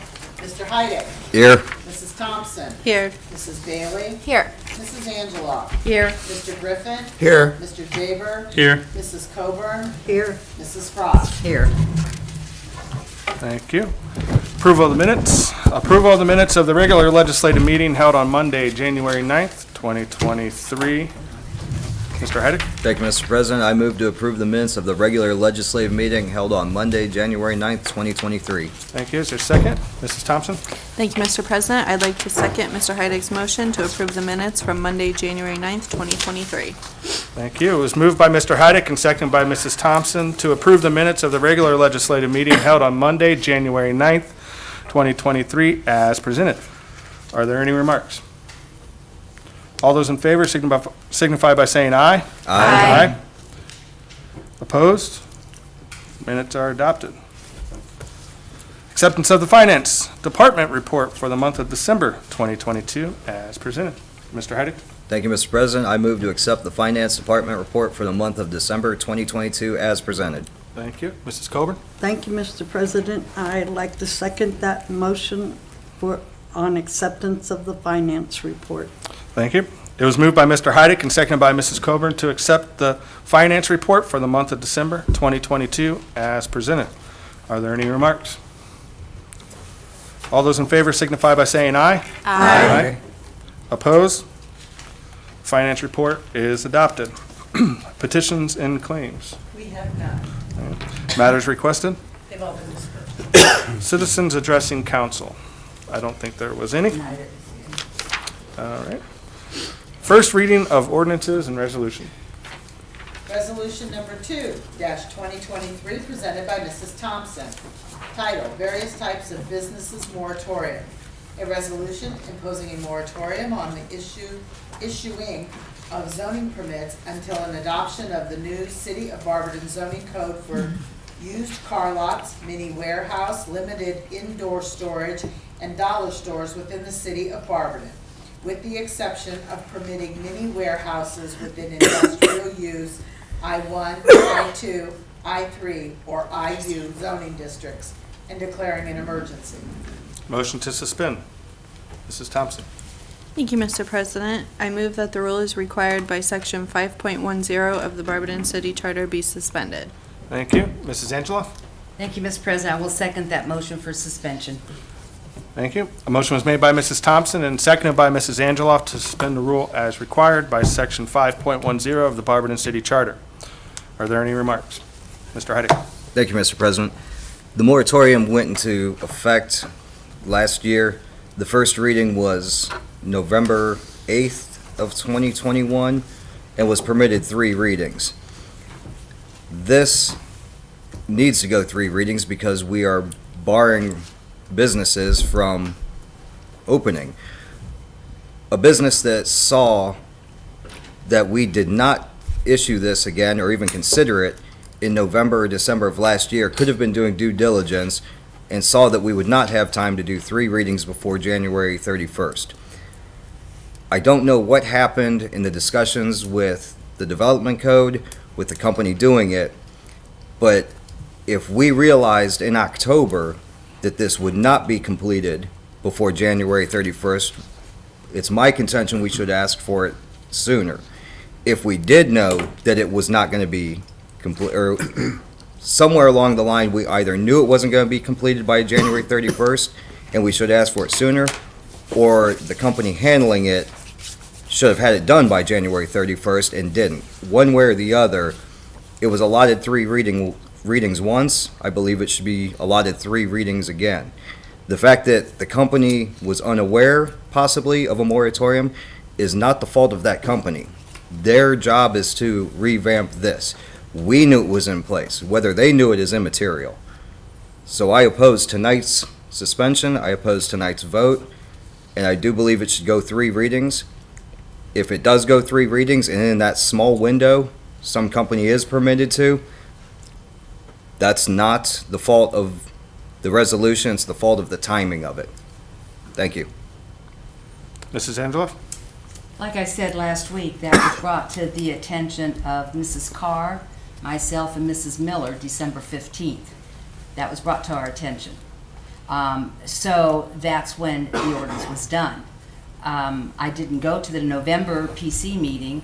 That was the PC meeting of December that wanted to extend that. So yes, the other ones we went 3 readings on, but this, and I have no explanation for that. That was brought to my attention by the law director, and so that's why this ordinance was done. It's not anybody's fault. I don't know what had happened. I was not at the November PC meeting, so I don't know. But at the meeting of the Development Code, the steering meeting on December 15th, that was brought to our attention.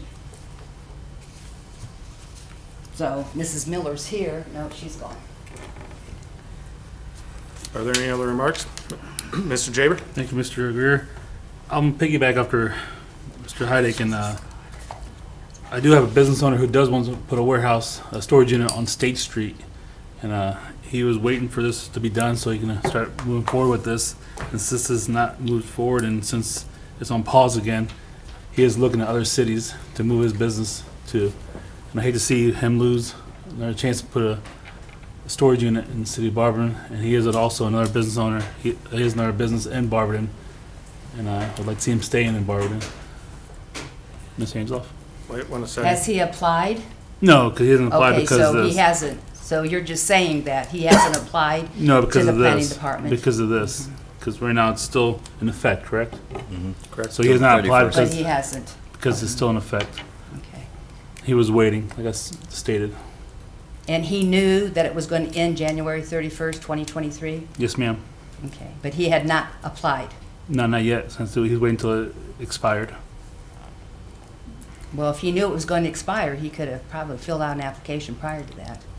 I don't know if our planning director, if you have anything to, comment on this. Mrs. Miller's not here, and that's where the We're not information going to came open from. this up. Oh, for I'm sorry, discussion. I'm sorry. That's Yeah, right. This is for a vote. Okay, that's fine. Are there any other remarks?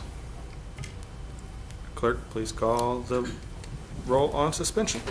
Mrs. Angela? Yes? Mrs. Coburn? Yes. Mrs. Thompson? Yes. Mrs. Fry? Yes. Mrs. Bailey? Yes. Mr. Griffin? Yes. Mr. Heidick? No. Mr. Jaber? No. Motion for suspension carries. That was 6-2. Motion to adopt, Mrs. Thompson. Thank you, Mr. President. I move that we adopt resolution number 2-2023. Thank you. And Mrs. Angela? Thank you, Mr. President. I will second that motion to adopt Resolution 2, 2023. Thank you. A motion was made by Mrs. Thompson and seconded by Mrs. Angeloff to adopt resolution number 2-2023. Are there any remarks? Clerk, please call the roll on adoption. Mr. Jaber? No. Mr. Heidick? No. Mr. Griffin? Yes. Mrs. Bailey? Yes. Mrs. Fry? Yes. Mrs. Thompson? Yes. Mrs. Coburn? Yes. Mrs. Angela? Yes. Thank you. Motion for adoption carries. That's 6 yea, 2 nay. Ordinance number 3-2023, presented by Mr. Jaber and Mr. Heidick. Enter into contract Toshiba Business Solutions. An ordinance authorizing the mayor or his designee to enter into a 5-year lease-to-own contract with Toshiba Business Solutions as the city's copy machine supplier and declaring an emergency. Thank you. Motion to suspend, Mr. Jaber. Thank you, Mr. President. I move the rules required by Section 5.0 of the Barberton City Charter be suspended. Thank you. Mr. Heidick. Thank you, Mr. President. I will second Counselor Jaber's motion on suspension. Thank you. A motion was made by Mr. Jaber and seconded by Mr. Heidick to suspend the rule as required by Section 5.10 of the Barberton City Charter. Are there any remarks? Clerk, please call the roll on suspension. Mrs. Bailey? Yes. Mrs. Fry? Yes. Mrs. Angela? Yes. Mr. Heidick? Yes. Mr. Jaber? Yes. Mrs. Thompson? Yes. Mr. Griffin? Yes. Mrs. Coburn? Yes. Motion for suspension carries. Motion to adopt, Mr. Jaber. Thank you, Mr. President. I move for the adoption of ordinance number 3-2023. Thank you. Mr. Heidick. Thank you, Mr. President. I will second that motion to adopt. Thank you. A motion was made by Mr. Jaber and seconded by Mr. Heidick to adopt ordinance number 3-2023. Are there any remarks? Clerk, please call the roll on adoption.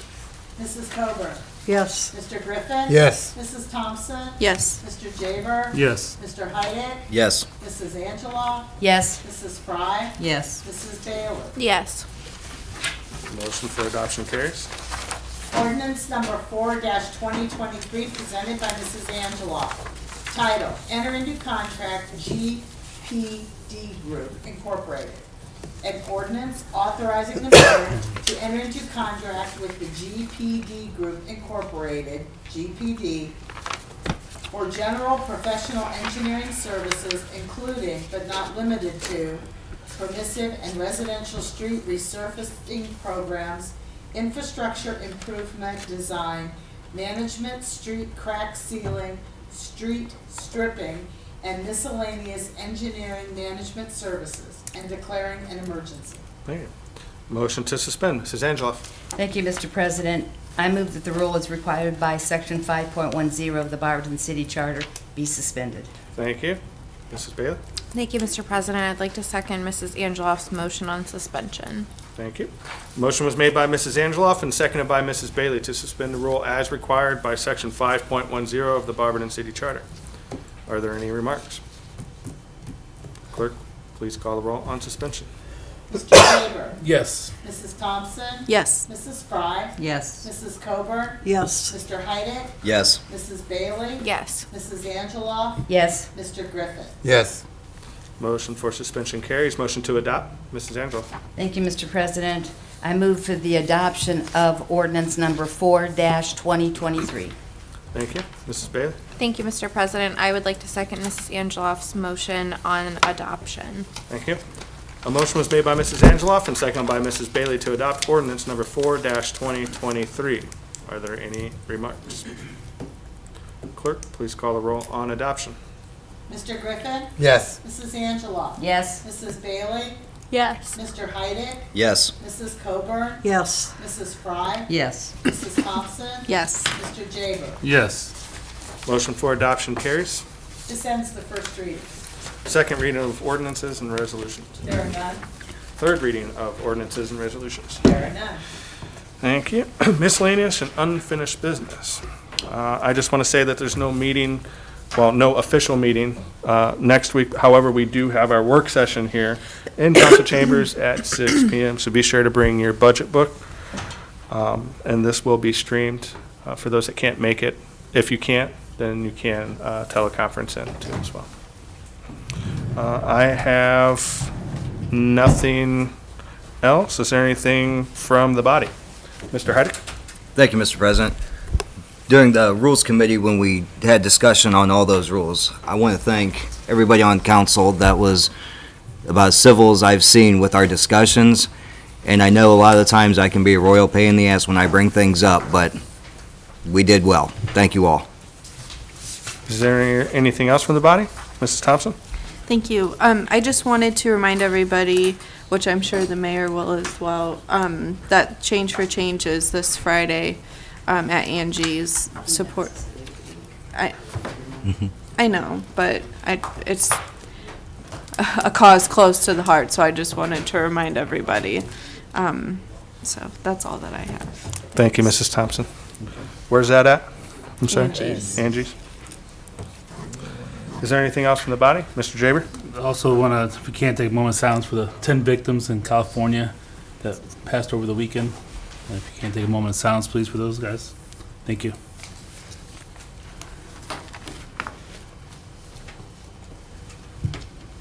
Thank you, sir. Thank you, Mr. Jaber. Is there anything else from the body? Anything else from the department heads? Oh, sorry. Mrs. Angela? I just, I'm sure everybody's on social media, so they know, but keep in our prayers the Elwood Palmer's family, who he had passed away Friday morning. He served on city council, and then he moved away and he came back, and he was our service director, and then he served on city council. So you talk about a true Barbertonian, he definitely was. His heart was here for this town, and he worked very hard with that, and just keep his family in our prayers. Thank you. Mr. President. Mr. Heidick? Thank you, Mr. President. To Councilor Angeloff's point, Elwood Palmer was probably one of the classiest people that I had met, and really did do everything for the city he could. And when I ran the first time, I'm choking up just a little bit. He kept me going. So, that's it. Thank you, Mr. Heidick. Anything else from the body? Anything from department heads? No? Communication from the mayor. Thank you, Mr. President. Kind of building off of what Councilman Heidick said, Councilwoman Angeloff, I think there's a lot of people who are getting choked up over the passing of Mr. Palmer. He impacted many, many lives, and more than he probably knew. So please keep the entire family in your heart and prayers. Still collecting non-perishables and toiletries to benefit Barberton Salvation Army and Backham for another week or so, a week and a day. As mentioned, Change for Change this Friday, the 27th at Angie's, benefiting Magic's Ready to Learn. It was brought up earlier, the skate park. So in terms of the skate park, there was discussion the other year about council members collecting donations for the skate park, and I believe legislation for an application to the foundation for funding as well. We have not heard anything on that front. On the city side, we have continued to look at this, and as I mentioned previously, the city received notice last year that concrete would be in short supply. So kind of continuing to see what's going to happen with concrete, and what we can do, how much we can purchase, and the cost and all that. So still moving on that front. Yesterday's snow event, over the course of a little recap, over the course of 18 hours, about 18 hours, we received approximately 3.5 inches of snow. And as you know, this snow was very wet and heavy and slushy, slick. So we started out with 6 5-ton trucks and 1 medium-duty truck yesterday, and then we added another driver. He came in, so we had 8 total trucks. Used about 210 tons of salt. Unfortunately, there's fake Facebook posts comparing our streets to Norton's, right? As pointed out by many residents who contacted me about the post was inaccurate, and looking at the pictures that the whoever posted it, there's zero ability to legitimize the timing of the pictures that were posted. It's important that these posts are fact-checked by readers. So our crews do work extremely hard, and they do provide a great service to all of our businesses and residents here in the city. So depicting a situation that is unsubstantiated, with unsubstantiated information, there's a responsibility that goes along with posting on social media, with this page and this person posting, and that responsibility they don't want to take control of. So post in general, it's important that readers fact check all the information. So unfortunately, we still deal with a lot of this, but a lot of phone calls on the post, and I think people are starting to get that you have to fact check these things. So kind of along with this, And there's a few council members who have reached out to me. There's been an email that has been going around, being sent, talking about providing internet access and the digital divide here in the city of Barberton. Again, some of the council members have reached out to me. The names on the emails and their corresponding addresses are correct. Every time I've received an email, probably about 30 of them, I've reached out to them. So when you hit reply, it goes to their real email address, but it comes from there's an app or a company that you can load email addresses in and send out one big email on the calls. When I've emailed the residents back, they've called me up or emailed me back and said, listen, this is not me. And some of the people I know personally, and they've said, listen, my Facebook got hacked.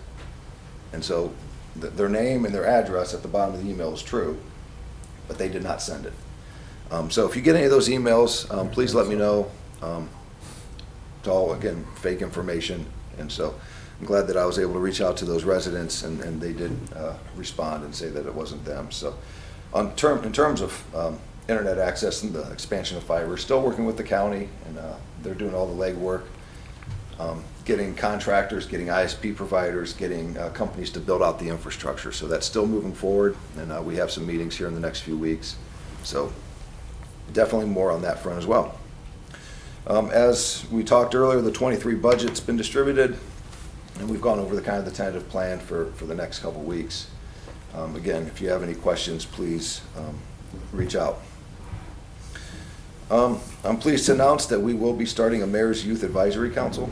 This is a great opportunity for high schoolers to see local government, how it functions and how it operates, as well as have a more direct voice in the process. So more information is going to be coming out soon. We've been working on this for quite a while, so I'm very excited about that. And then just finally, public CPR. You may have seen that news release for Barberton residents. That'll be February 21st at the Active Adult Center at 1:30 p.m. It's limited to the first 30 people. We're going to see how that goes, and then hopefully schedule additional classes for CPR training here in the near future. So I'd love to have one every month and change it up, different times, different days throughout the city. We have a lot of churches. I work very closely with the clergy, and they're more than willing to open up their doors to have community events. So I've already reached out to a number of them throughout town. We're more than willing, just have to give them a date and a time. So we'll see how this first one goes, and continue to move forward on that. So that is all I have, unless there's any questions. I did have. No, this is just regarding the CPR. On the flyer, there is a phone number listed on there for Vanessa. Mm-hmm. Does she work with us, or does she work with whoever's No, providing? she's my assistant. Oh, that's what I thought. I just wanted to clarify. I had someone ask me if she was able to do the CPR standing, or like she has knee problems. So I referred her to that phone number. Shouldn't be a problem. Okay. I didn't think it would be, but I know there's different. Okay. Yeah. So, okay, great.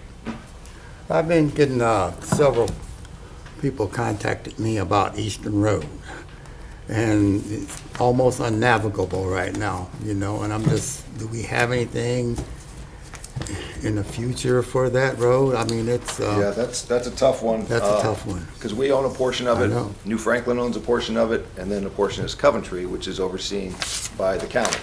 So we had money in the budget last year. It took a while to get everyone in the room and agree to repave that road.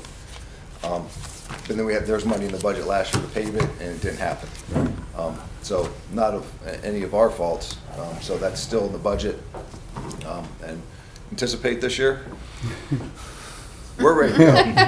Well, that's the same answer I give them. I've been telling them about 3 municipalities that own it, and, stuff like that. I mean, we're ready to go. Right. And I can't speak for the other ones, and I know last year was kind of crazy with the inflation, and people were worried about the price of oil going up, which affects asphalt prices. So I'll look into that and see where we are with that and get back to you, because that road is It's almost... probably the worst street in the city. Well, you have to drive on the wrong side of the road. The cities, yeah. Yeah, But anyway, I also have a question about a student contacted me, or somebody from the high school, about foundation field and soccer, and how it's unkept grass and stuff, and they can't play. And I know you can't play now, but I guess they're you know, they're complaining about the maintenance when we do cut the grass. It's just clumps up and it's too high when you cut it or whatever, you know. Yeah, some council members have received letters Yeah, I from high received- schoolers. Yeah. So we've reached out to them, and, you know, usually when the high school class does Yeah. Everybody an got event, it's okay. Right, everybody. Usually they let us know. Right. So I reached out to the principal, because it was stationary from the high school. And so we're gonna go in and talk to the students. Right. The letters that I was able to read, you know, very well put together. Yes, yes. Great questions, and I applaud them for that. So we're gonna go in and talk to them, talk to the whole class, answer the questions. So we're putting that together now, so, Right. And the roads, that's a never-ending Yeah. issue. yeah. And, you know, next week, next Monday, I'll have kind of a recap, you know, because like you talk about, Mr. Heidick has talked in the past about demolition. You know, and that's been a topic of conversation. Well, there's several budgets that have demolition money, so it's just not in one budget. So I'll kind of give you the skinny on how much total, and the road programs and things like that. So we're going into an unprecedented year of road projects. I mean, it's 10 or 12 years worth of paving. So it's all good things, so we'll break that apart on Monday, so. Yes? On the topic of the roads with the winter snow yesterday, I don't see how, if Norton, how can I put this? How many main roads does Norton have versus Barberton? How many emergency access roads for a hospital does Norton have than Barberton? I guess my point is, if Norton's clearing their main streets faster, it's because they have, what, a quarter of ours? And they don't have a hospital that needs constant, you know, I'm sure our road crews are making sure 5th Street, 619 are ready to go in case there's an emergency. But a city the size of Norton doesn't have the kind of main roads that the city of Barberton has that need to be cleared at all times. So I've explained to some people that have asked me, and I said, you know, Norton can clear theirs probably faster, but are their neighborhoods getting cleared? Are they shooting people up and down Haynes Street? I'm just picking that out because that's where my parents live. But Norton doesn't have as many roads. I mean, the lane miles we have here versus there, it's got to be a misproportion there. So, When you bring up a good point, you know, every city's different, right? So, not saying it's right or wrong, but City of Akron got beat up the last few years for not doing, well, they took on, years ago, they took on the responsibility of doing part of the highway. So their first priority is do the highway. Well, that means the last priority is the residential streets. But I don't think that was explained very well in the news. So every city's a little different, and you're right. The types of roads that are in Norton and the main arteries are a lot different in Norton than they are here in Barberton. But, you know, the trucks were ready to go. We're anticipating it. We keep track of the ground temperature and the air temperature and the wind and all this stuff. And we haven't had a slushy snow like that this year. But, you know, we're ready to go. It's just, there's a lot that goes into it. So, any other questions? All right, thank you. Thank you, Mayor. With nothing else, do I have a motion to adjourn? Mr. Heidick? I'll make that motion to adjourn. Thank you. Is there a second? Mrs. Thompson? It was moved by Mr. Heidick and seconded by Mrs. Thompson that we adjourn. All those in favor signify by saying aye. Aye. Opposed? Didn't think so. This meeting is adjourned at 8:10 PM.